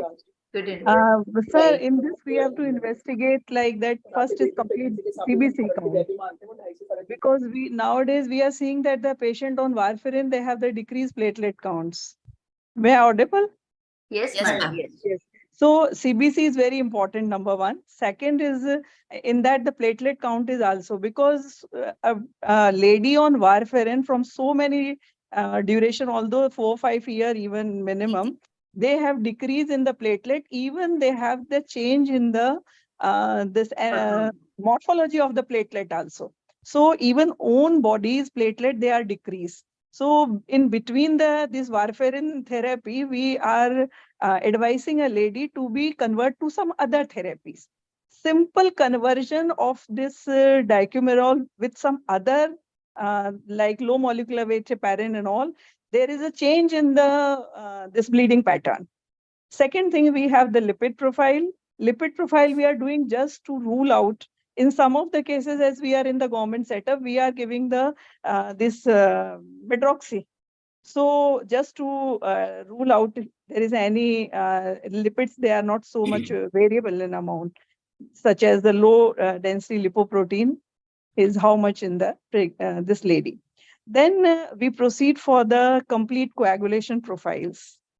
Then we should have such a lady for a complete 3D sonography, because we are not knowing that small fibroid is there, but along with fibroid, there could be an adenomyocortic lesions are also present. So simultaneously, because age is this, that fibroid and this, because if fibroid is there and she is on such a therapy for the long time, adenomyosis is definitely in such kind of ladies. Because for these cardiac problems, they are having repeated type of the medical therapies also. So, and then we have to be further for the preoperative managements, preoperative investigations, like for 2D echo, cardiologist opinion, when we are shifting the patient for any type of biopsy, or we have to take it for the major surgery like this. Very rightly said. So these are the possible evaluation methods. Now, what is your plan of management for this patient? What are the possible management options? Because she's a high-risk patient with heart disease, with warfarin. What are things you think of while managing AUB in such cases? Sir, Dr. Manju has joined. Yes, you can ask. Yes, Dr. Manju Singh. Since the patient is on warfarin, the first line of symptomatic treatment for this patient would be our tranexamic acid, starting with 1 gram, because it would help in bleeding and also reduce the duration of bleeding also. Secondly, because she is having fibroid also, although the fibroid is not very big size, it may not be the reason as Madam Nirmala Sharma Madam has told, there may be some adenomyotic changes also. So the LNG IUS would be our first line of medical management in such cases. Then we have to manage her coagulation profile and wait for the results. So you mean to say LNG IUS or high Yeah. dose progestrogens you want to say? No, LNG IUS. So before that, you need to do an endometrial biopsy. That is mandatory for all the patients because you need to rule out the CA endometrial. That is fun. Or secondly, endometrial hyperplasia, what type of hyperplasia it is. These are the patients where a sampling is important. Secondly, high doses of progestrogens, maybe primulutine or norethistron component to stop the acute bleeding, and then followed by, once you get a report of your endometrial cytology, then you can go for a LNG IUS. That is the safest option. Now again, Dr. Monica, if this patient is from rural India, where you don't get a LNG IUS, what are the other options you're thinking for this patient? So we can give a progesterone therapy to her. Oral progesterones are We have easily given available. progesterone therapy first. She's not getting control with the high doses of the progestrogens. Now the second thing comes LNG IUS, but this patient is in a rural area where it is not possible. Any other treatment option you think of? Depo-provera, sir, injection we can give. Very good. Depo-provera injection, which is safe in such Sir, cases. nowadays, sir, we have a good trial at our hospital, Medical College Kota. Sir, we are giving this Depo-provera twice a week for 3 weeks. Yes. And later on, yes, and later on, we are reducing the dose and converting the patient on the oral therapy. We have a very good result in this. It is not only the heart patient, we have also the other type of the serious patient also. So we have very good result. We are doing this research work in this also, madam. Yes. So Dr. Nirmala madam has given an input. The Depo-provera, which is dose is 150 milligram, to be used every 3 monthly as a injection for contraception, can be used either twice a week initially, followed by tapering dose as the lesion decreases or symptom decreases. Very well said. Now, coming to the surgical options, that she fails to all the medical option. What Dr. Deshdeepak has just touched this topic. What are the surgical options available, Dr. Deshdeepak? Surgical option, because suppose she is not fit for the anesthesia also. So even we can do TCRE or thermal balloon under cervical block also. Under cervical block also, because The TCRE तो we can't do in the cervical block. under spinal तो कर ही सकते हैं, under spinal. Because उसमें तो और ज्यादा risk रहेगा. I think sir, Dr. Deshdeepak, नहीं ऐसा नहीं है. बैलून तो कर सकते हैं अंडर सर्वाइकल ब्लॉक. बैलून कर सकते हैं, किया भी है हमने balloon under cervical block. Yeah, कर सकते हैं. Endometrial ablation with thermal balloon machine can be done, and which is very cost effective. It will require only cervical block and slight sedation, and that's how you can treat this patient. Yes. So now, anybody who wants to add, Dr. Sneha, you want to have the last word about Actually, this? here, actually, the discussion is going on very well. I would just say that whenever you have this failure of medical management, which you have been, hello, somebody needs to mute. So only when you are using the progesterone for acute stoppage of bleeding, if suppose that fails, then you don't have any other option than to produce the amenorrhea. So the patient, you have to make the patient amenorrheic, and that you do by, as Dr. Madam Nirmala Sharma has said it very rightly, we too give this injectable, LARC, the long-acting reversible contraceptive, that same drug, same injection we have been using twice a week initially, and then we are tapering it. Or maybe you give them Dynogest as a higher dosage, and then you make them amenorrheic for a few months at least 3 months. Then you go ahead with the. You mean to say Dynogest or Danazol? It is Dynogest. Dynogest. It is Dynogest. Danazol was also been used previously for the same purpose, but because the side effects are very, very high, I don't think anybody is using Danazol right nowadays. Dinazole is contraindicated in such type That of is what- patients.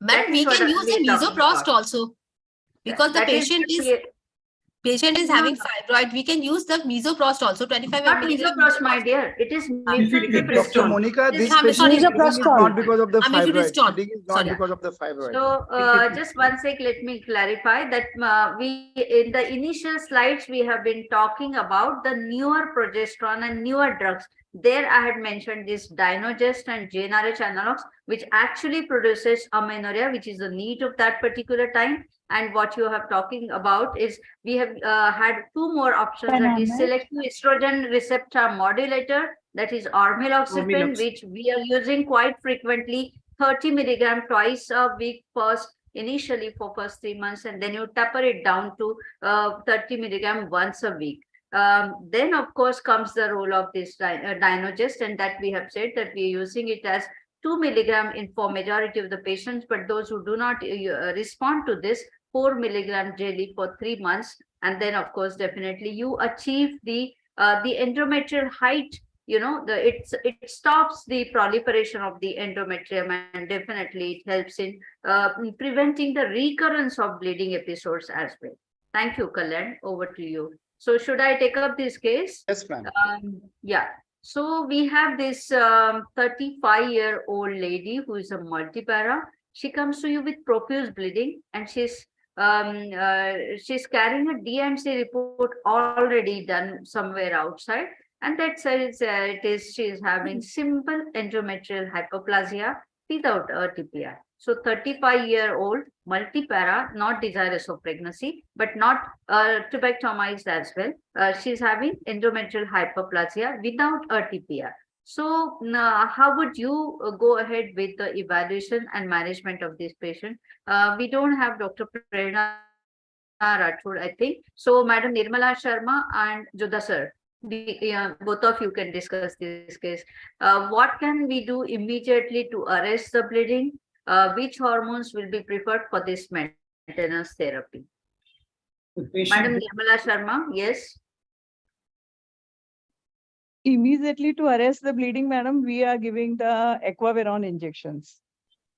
Okay. Are we I know, still, and- yeah, okay. Yeah, and So, then we are along with that we are giving the anticoagulants also. So, and once the bleeding is stopped, along with that, because she is having the report somewhere else, not at Yeah. not in our hand. We are not Hmm. knowing anything how, because physically also we have to see the histopathological material which is coming out. Because so many times hyperplastic endometrium is coming, we see that it is in a very big amount. So we are not knowing whether she may be pregnant also, because the reports are from outside. So we have to see the patient always by its own. Then only we believe on the other things, because previously 2-3 days In back. we other have a words, patient- I would ask you, madam, what have we missed in the history? Whether she has history of amenorrhea, whether she Yes. is using effective contraception, and whether Maybe, she huh, was maybe- pregnant. Yes. Yes, maybe UPT test is always necessary Yes. after 8 year of a girl to 70 or 75 year of a lady. Yes. Always So for with- urine very pregnancy. clearly, I would say, what can we do to arrest the bleeding immediately? First and foremost, to rule out pregnancy, see that Yes. she doesn't need evacuation, and then you plan according to the cause, whatever she has. So I think majority of the times tranexamic acid, mefenamic acid combination works wonderfully. But as you have been talking about injection Equaviron, I'm sure 30 years back, maybe even all of us have used that. Nowadays, very rarely, I think we are using it. If at all, this combination doesn't work. And then, of course, to avoid the recurrence, then what hormones you want to use for this particular lady? We have ruled out pregnancy. So what hormones do you want to use for this lady? The high dose of progesterone, madam. Okay. So norethisterone acetate 15 milligram should Yes. suffice. She has to take it for at least 25 days, maintain, cover up that cycle. She stops bleeding immediately within a day or two. You maintain her for 25 days, and then you give her a withdrawal bleed, which should be as good as normal. If at all she bleeds again, maybe you have to give it for 3 cycles or so. But this lady, suppose she doesn't have, she has not undergone tubectomy. Should we prefer OC pills, combined OC pills? Yes. Yes. So that is what the hint is. Yes, because she requires contraception as well. So after the initial stoppage of bleeding and covering that particular cycle, I think for next cycle, we can advise her regular or contraceptive pills, that is combined oral contraceptive pills. So we have already discussed about this, but 34-year-old, it's a reproductive age group menorrhagia. So maybe the maintenance with norethisterone or medroxyprogesterone, as we have said, but she requires additional contraception. So we will prefer the oral contraception. These are small case discussion as if they are coming to you in your practice. So Madam, we can use estrogen also to stop the bleeding if it is not controlled with the progesterone. Yes, if it is not controlled, there is definitely a role of even intravenous estrogen. People have been talking about. Injectable. Yes. These situations usually, rarely, they don't happen or they don't occur, I would say. There are situations where the girls, especially the adolescent girls, when they present with puberty menorrhagia, and they have usually one of these etiological factors as, platelet, either thrombocytopenia or platelet function dysfunction, or maybe they have certain type of coagulopathies. They require this higher dosage of estrogen and injectable, preparations whatsoever. So we move on to the next short case once again. This lady, 35-year-old, having intramural fibroid of 4 by 4 centimeter. She presents to you with heavy menstrual bleeding. She was previously controlled with medications, but this time she is not responding to last 3 to 4 cycles. Patient wants to conserve her uterus. She's 35. Definitely, all of us have to think, because now the government GR is that you should try and avoid hysterectomy before 40 years. And yes, if at all you do it, you have to really justify the indication. So our patient is 35-year-old, though she has this lesion, we have to conserve her uterus. How do you go ahead with the management? Laparoscopic myomectomy. I would say Dr. Jodha sir. I would invite Dr. Jodha sir and then Desh Deepak. Yes. Madam, laparoscopic myomectomy. After that, we can give her. She's bleeding right now. She's bleeding right now, not responding to the hormonal therapy. So whether you would like to stop her bleeding first? First, then one option is that TNC and then put the Mirena. And even we can do laparoscopic myomectomy with the. That will be in the bleeding free period, right? I think we should do curettage. We can try fibroid with hysteroscopy, madam. Hysteroscopic myomectomy can be done along with DNC. Because it is intramural fibroid. Difficult to do IT. So, intramural fibroid will not better respond to hysteroscopy. Yes. Hysteroscopy will do what? Madam, madam, we can do Madam, first we have to. Yes, we can go for it's not an emergency for Madam, sure. Madam, just Not we an can do. emergency. Yes. We can do uterine artery 18 estrogen ligation, then myomectomy.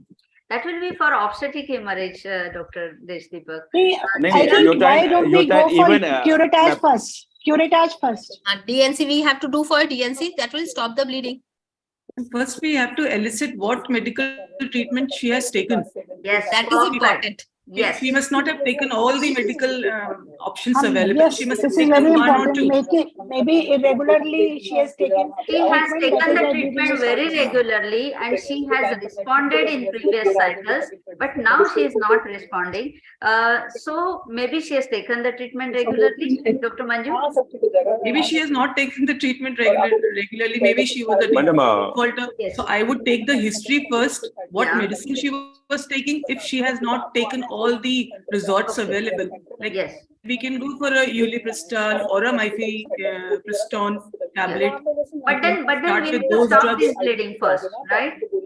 Madam, with the symptomatic treatment. So Dr. One option is there. One option is there. TCRE with Mirena. TCRE with Marina. Okay. Jodha She sir, don't want laparoscopy. Jodha sir, we would like to have your comments here. So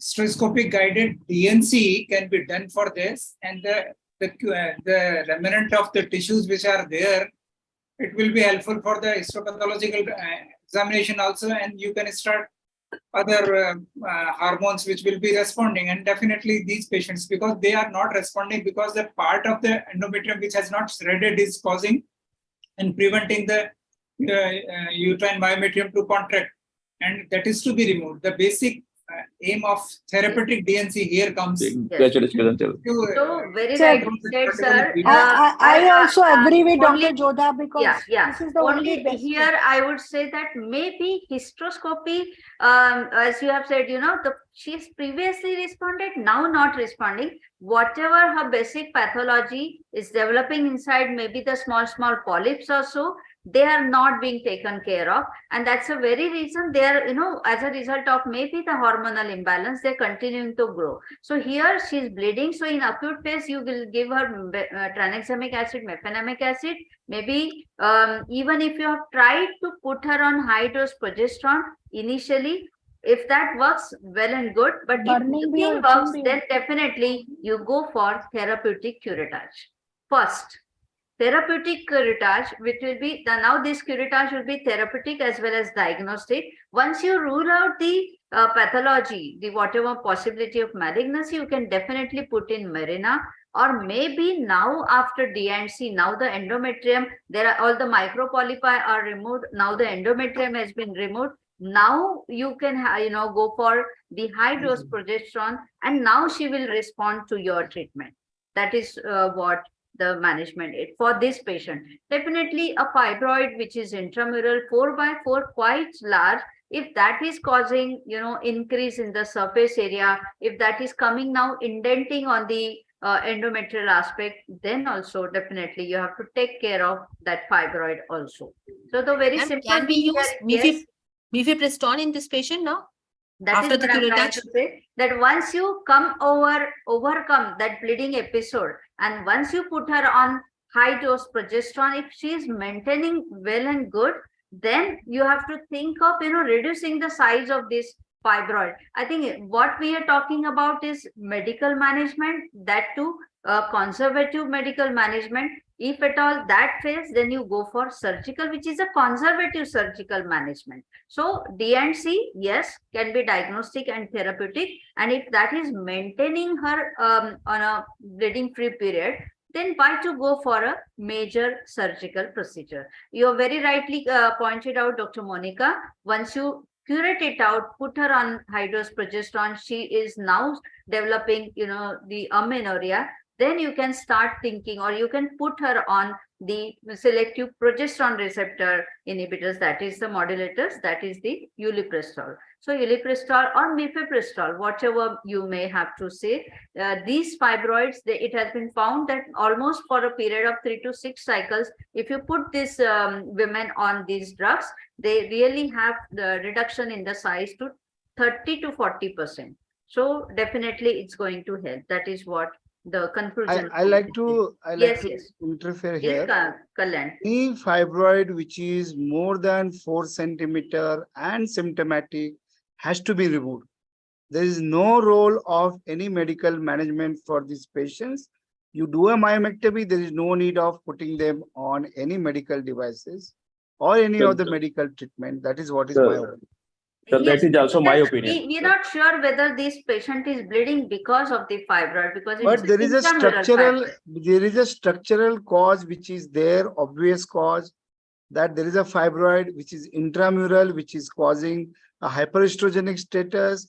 The HOXA10 and HOXA11 genes are going to be expressed there. There has to be a only cause which appears to me is a fibroid which is causing this, and we should remove this. This is my opinion. In our scenario, the patient asked another fibroid will become prominent, and I have to again go for the Madam, you have to be, why you have not to be going for the judicious. hysterectomy at this age? You have to be judicious enough while doing a practice. You can't just say that my patient is from rural background. My patient is from urban background. My patient doesn't afford 3D ultrasound. My patient doesn't afford LNG IUS. You have to give them what is there in the literature. That they want hysterectomy. They No, want hysterectomy. there is a rule for any patient who is less than 40 years with a structural cause. You have to go for a conservative treatment. There is no role of hysterectomy before 40 years of age. Perfect. That is what the message from this case. Yes. Yeah, this is a patient with 4 centimeter fibroid. You remove, there might be another fibroid from another posterior wall or something, maybe after 3 to 4 years. That time, if she is not willing, age is more than 40, then you can think of hysterectomy. Yes, the message here is whatever. What is that family? We are going very sequentially. We are going very sequentially. If she responds to medical management, well and good. If she doesn't respond, you go for conservative surgical management. And if she doesn't respond to that, then of course you have to go for the definitive surgical management. So, what are the different medical options for this patient? That is what we have already discussed. All of you have contributed mifepristone. Yes, sir, I like to add Yes, only one thing, yes, ma'am. Kalyan. The medical management for fibroid more than 4 centimeter are patient is not fit for surgery. Patient is anemic and you are giving her time for building up hemoglobin. These are the only 2 conditions where you have to use medical management in a case of fibroid, which is more than 4 centimeter in size. Okay. More than. Yes, Yeah, yes, this Tarun. patient has 4 centimeter size. I still feel that we should give 3 months trial of medical management and then Ma'am, again what repeat the Dr. Taru, sonography. ma'am, my question is to you, what you will do after 3 months? Maybe she doesn't need. If she any responds, there is management. no question of going And ahead those and patients have who are reaching menopause, those patients who require time for building up HB, those patients who are unfit for surgery, is a definitive Kalyan, role. here of- our patient is 35 years. That is why we are discussing all the management options. Sure, may I add? You are very Yes, correct. That yes, is Dr. very Desi. menopausal. Yes, sir. I have seen the patient. They have taken the medical treatment for 3 months. There is no reduction of the size and symptoms. And once they left the medical treatment, again they are having the same symptoms. So and when we do laparoscopic myomectomy, the fibroid become very soft. So Perfect. sometimes we feel the difficulty in enucleation also. So we have to take the right decision whether we should go for the. That is why we are discussing that once you rule out malignancy, and yes, you have these various options, laparoscopic myomectomy you have talked about, embolization, you have that HIFU treatment, if at all you have the facilities available. Yeah. Kalyan, you can take up. So this patient, this management plan, no, ma'am, those patients whose size is less than 4 centimeter, you can go for a medical management. The first treatment line is misoprostol to be given 25 milligram, 1 OD for 3 months. But the biggest disadvantage is the fibroid regains its size after stopping the treatment. You can maximum give misoprostol tablet for 3 to 6 months. Ulipristal acetate is again the same drug which is being used. You have to be cautious about the liver cell carcinoma because in initial studies they have shown that few patients got liver cell carcinoma. So it was banned for few years. Now it has been again come into the market, and you have to do a liver function test every 3 months whenever you are going to use ulipristal acetate. Those patients with submucosal fibroid, definitely surgical management is important for those patients. Those patients with more than 4 centimeter fibroid, which are symptomatic, you need to do a laparoscopic myomectomy. There are other therapies. If patient is unfit, you can do a embolization of uterine artery or internal iliac arteries for myoma. The other modalities like HIFU therapy, which is available in 2 centers only in India, which is very costly, which are going to myolize the fibroids. So that is about the management of plan for this patient with fibroid. Next case, please.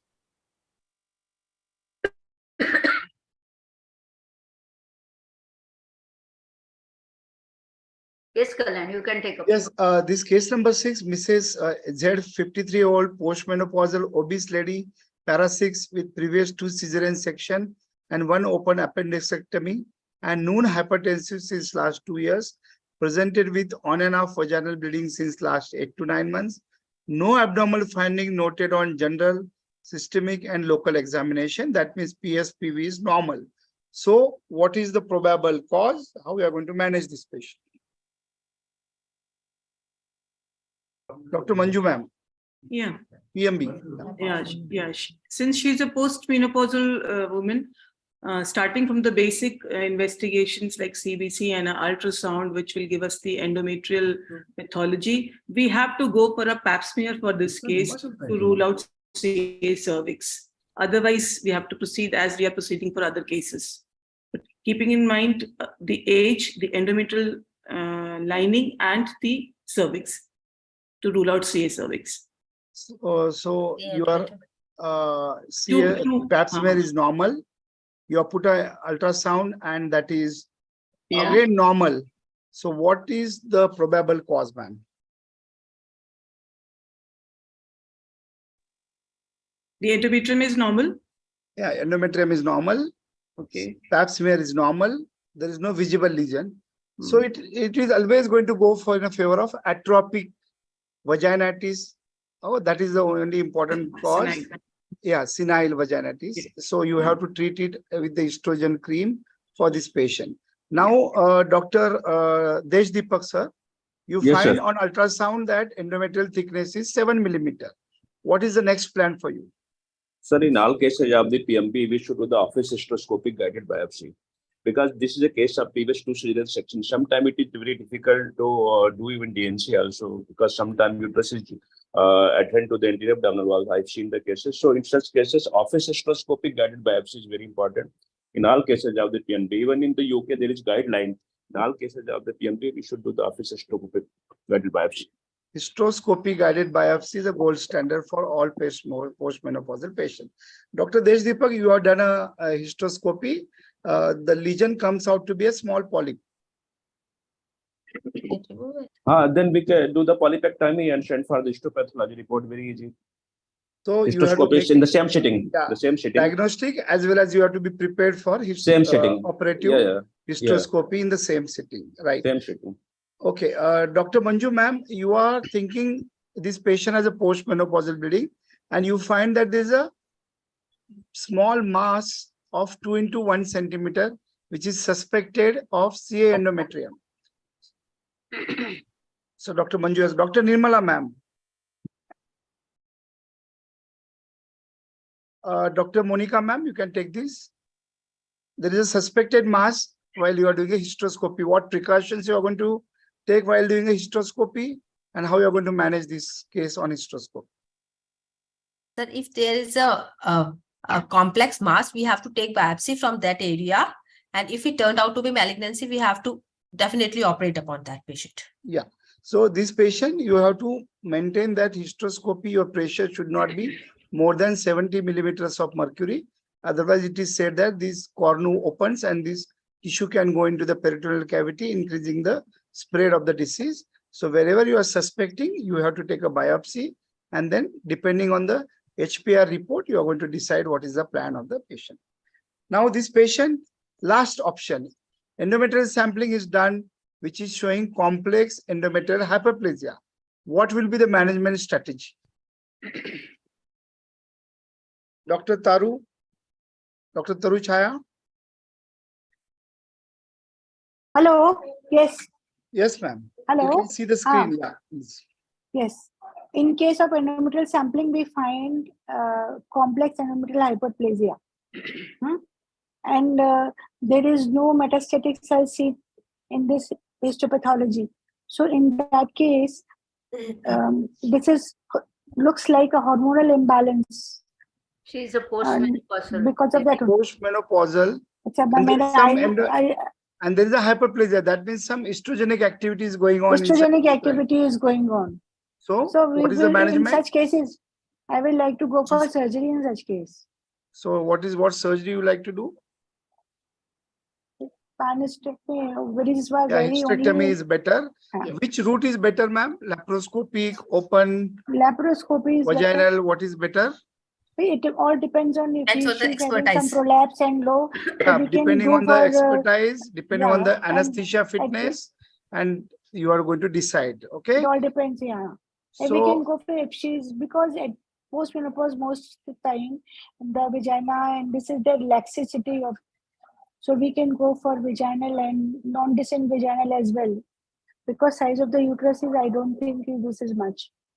okay, Dr. Monica, you are doing a hysterectomy for a 45-year-old lady, and you will remove tubes every time. What do you do about the ovaries? Ovaries we have to preserve. I will preserve both the What about the ovaries. tubes? Tubes we can remove.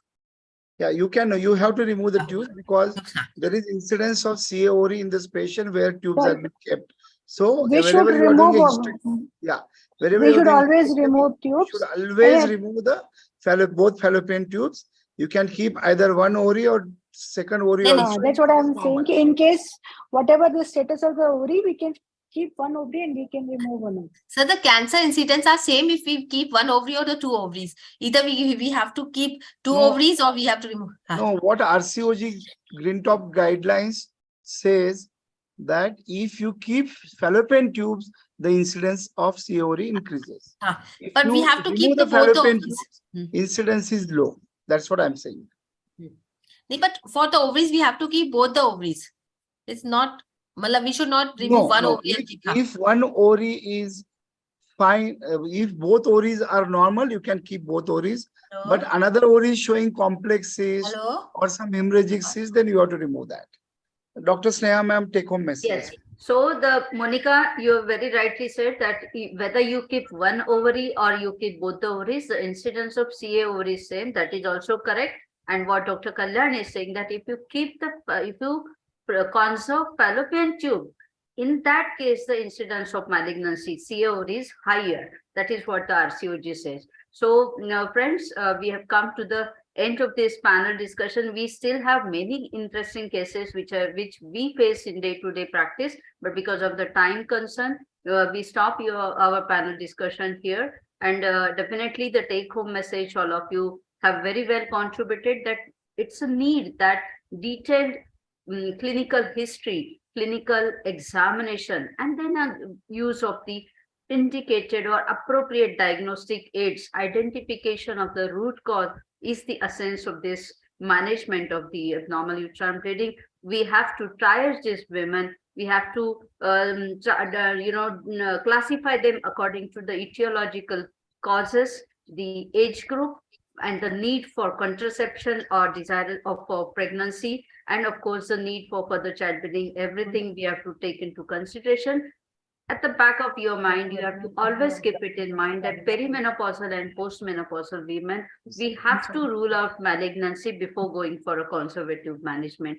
Wider eyesight and diagnostic aim treatment is a must, and we have to change the management strategies towards more conservative management. That is what the take-home message is. And yes, definitely the government has already guided us in the form of a GR, and we have to make sure that we don't go for hysterectomies before 40 years of age unless it is very, very clearly indicated and that you have to justify. So with this, I stop our discussion, and definitely I take this humble opportunity to make an humble appeal to all of you for my candidature as Vice President FOGSI, and I seek all of your blessings and wholehearted support. Thank you, madam. Elections are from 1st to 10th August, and it is online. Please do spare some time for me. I'm working hard, not only for elections, but I'm working for FOGSI since last 20 years now, 2003. And I'm a common practitioner like majority of you. I have been a very busy obstetrician, practicing obstetrician, but I'm devoting my time for FOGSI and definitely trying to contribute and work for FOGSians. So with this, I thank. मैं आपको जो 5 दिन का दवा दे रही हूँ, मुझे 5 दिन के बाद दोबारा दिखाओ. Please. Taru, please ठीक mute है? yourself. Taru, please mute. Yeah. Kalyan, please unmute yourself.